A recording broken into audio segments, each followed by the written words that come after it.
Welcome to வாங்க ருசிக்கலாம் channel. இன்றைக்கி நம்ம பார்க்க போகிறது பள்ளிப்பாளையம் மஷ்ரூம். பள்ளிப்பாளையம் சிக்கன் கேள்விப்பட்டிருப்பீங்க, அது மாதிரியே நான் வெஜிடேரியனில் பள்ளிப்பாளையம் மஷ்ரூம் பண்ண போகிறேன்.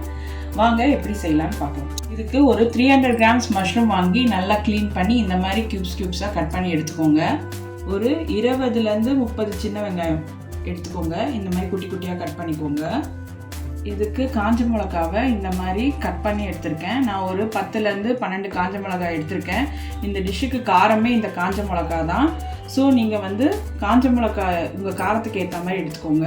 அப்புறம் ஒரு 1/4 மூடி தேங்காய் எடுத்து இந்த மாதிரி பல்லாக கட் பண்ணி எடுத்திருக்கேன். பள்ளிப்பாளையம் மஷ்ரூம் செய்ய ஒரு வாணலி எடுத்துருக்கேங்க.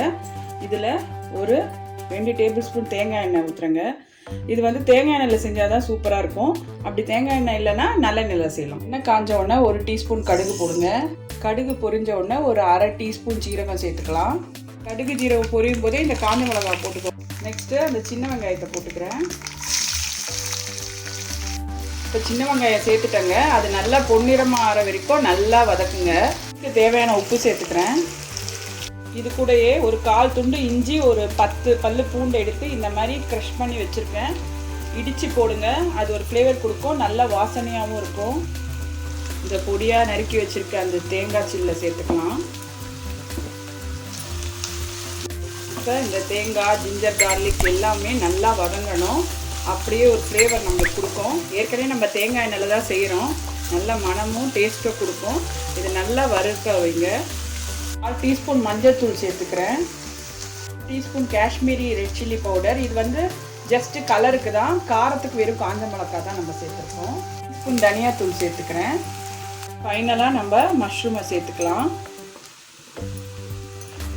மஷ்ரூம் சேர்த்துட்டேங்க. இப்போ நல்லா கிளறி விடுங்க. தண்ணியே ஊற்ற வேணாம், மஷ்ரூம்லேருந்தே தண்ணி விடும். இதை திருப்பி இப்படி பெரட்டி விடுங்க.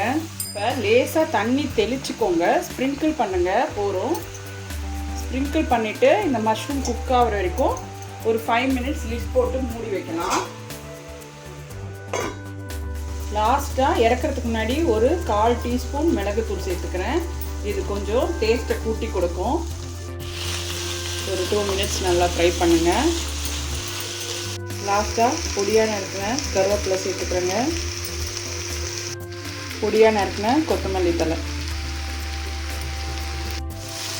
பாருங்கள். நல்லா வதங்கிடுச்சு. நம்ம பள்ளிப்பாளையம் மஷ்ரூம் ரெடி ஆகிடுச்சு. சூப்பராக வந்துருக்கு பாருங்கள்.